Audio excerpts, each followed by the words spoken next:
Hey everybody, this is week 3, week 4, episode 3 of Chaplain in Car with Coffee. Shannon's not with me today, and I didn't want to bother her. She's had a hard time. She had to say goodbye to her beloved companion, her dog Austin, her dog of 16 years that she's been through a lot with, and if you would, in the comments below this, send her some love. Just wanted to real quick tell you some things that happened this week at Swannanoa.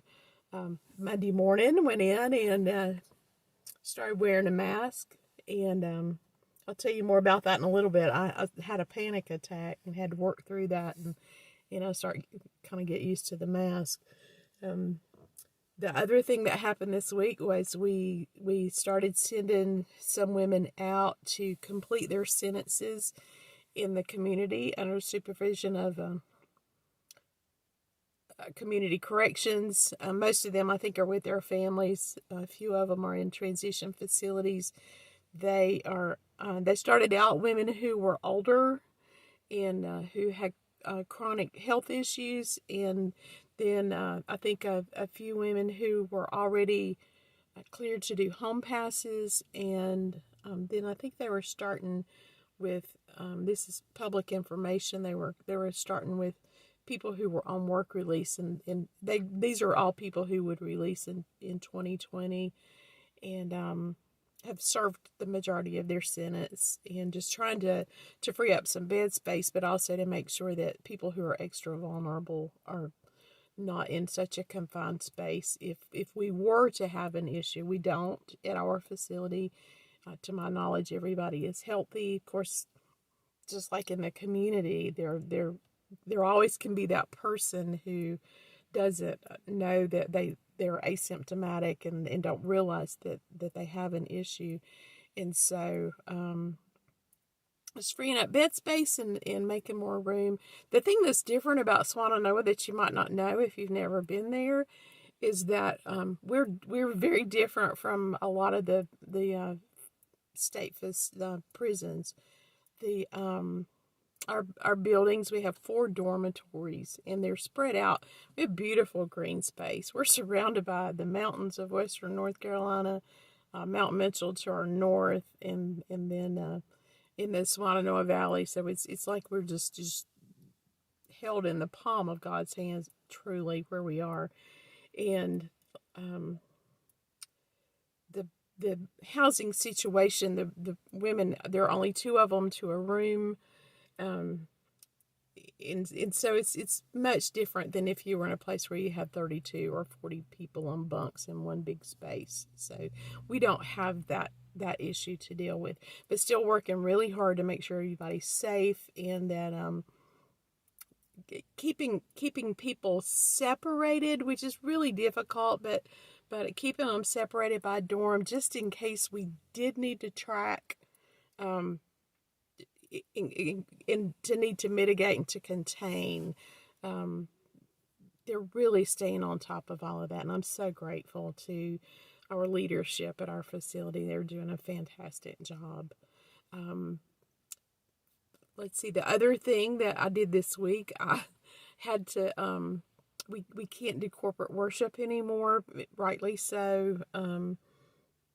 Again, it's very difficult to keep people contained and separated. Not contained is not a good word.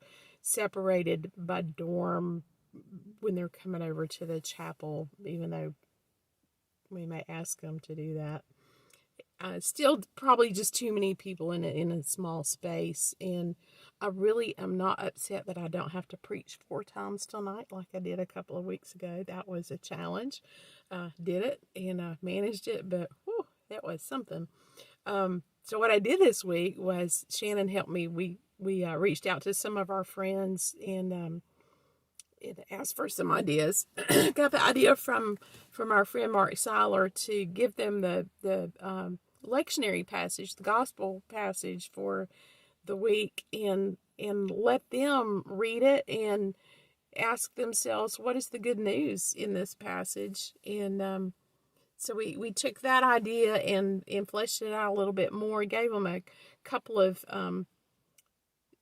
different translations and printed it out for them so that they could compare those. Suggested they compare that to whatever they might have in their room, or their friend might have a different translation. Look at it, read it, let it soak in. Read it every day for a few days, and and ask that question: what is the good news here? And then Shannon had the idea that to get them to be creative, because she's doing the homeschooling thing with her two girls, and she said it's good to give them some options of using different kinds of creativity. So draw a picture, write a song, write a poem, write a prayer, just some different ways to get those creative juices going. I'm really excited to see if they even picked up these papers that I passed out into the day rooms, and see how many of them actually took it to heart and did something with it, and get some at least some one-on-one conversation going around some of that. I'm hoping some of them shared with each other and really gathered some good stuff from it and share it with me. Also sent out some prayers to our American Indian women who also cannot meet. To a couple of Muslim women, I had a letter from one of our beloved retired chaplains who sent out a letter explaining how things are in the community with Friday prayers and things like that, just so that they could kind of have an idea they're not alone, that everybody's going through this same thing, and it's very different everywhere, and to encourage them to continue with their personal prayers. I also sent a prayer that I found to our Jewish women, and it's some artwork that went with it that was beautiful. Just trying to cover the different faith groups. I never want any of them to feel like the vast majority of the women at Swannanoa are Christian, but I never want anybody to feel like they are other. We are all God's children, and I always want them to know that no matter what their faith tradition or lack of, that they are beloved, and that I care about them, and I'm just an extension of you, the supporters who send us in to Swannanoa as part of the Ministry of Hope. On Friday, I went around to all the day rooms with our healthcare professional, and again I told the story of how when I put this mask on Monday morning, I immediately started having a panic attack. And my go-to when that happens, because I have a tendency for that, and my go-to is deep breathing, and I couldn't breathe because this thing, I had no idea it was so tightly woven. It was difficult to get a deep breath, and I was in a spot where I couldn't take it off right then. So I had to go to my next thing that I have learned through the years from some really good training. Pay attention to what my body felt like inside of my clothes, and walk and think about my footsteps. And I don't remember exactly what I did. I probably started walking and counting my footsteps, which is another thing that works pretty well for me. Anyway, through doing all that, I was able to get my rational thinking back online. Because what happens when I go into a panic attack like that is because I think I'm not safe. And this felt unsafe. It felt like I couldn't breathe. And so, you immediately go to that reptilian part of the brain where it's that fight, flight, or freeze sensation. And I'm wanting to jerk this thing off of my face, that flight, and I couldn't, and I knew enough to know that I couldn't. Anyway, got my rational thinking brain back online by thinking about the sensations in my body, and counting, walking, and all those things.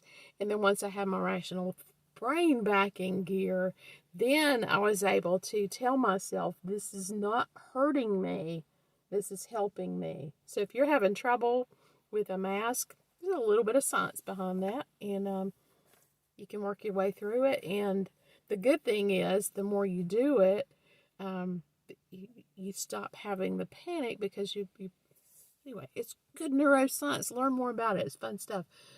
There are some good articles out there about panic in the pandemic. You might want to just read about it. So I went around to the day rooms, told the women about that experience, and their ahas were beautiful because they realized that a lot of times we think we're the only one these things are happening to, and when we realize we're not, that's half the battle right there. And so knowing that there's really not anything wrong with them, they have some issues, a lot of us do, and then you can work through them and you can be better and still be safe. And so that was fun to get to do that with Mr. McGee, and he told a little bit more about the neuroscience behind it. He had a good article he shared, and we left some of those things up on the bulletin board for the women. Some ideas about things they can do: run cold water over their hands, get to their room and take their mask off where they can breathe freely, and do some of that deep breathing that helps calm your system back down. So all that was fun, and really just helped me to feel so very much part of a great team that's doing good stuff, and I'm just so grateful. I'm grateful for the opportunities. I'm grateful for the Ministry of Hope and the people that make sure that we are able to continue going in to Swananoa and sharing love. Take good care of yourselves, and we'll see you again soon.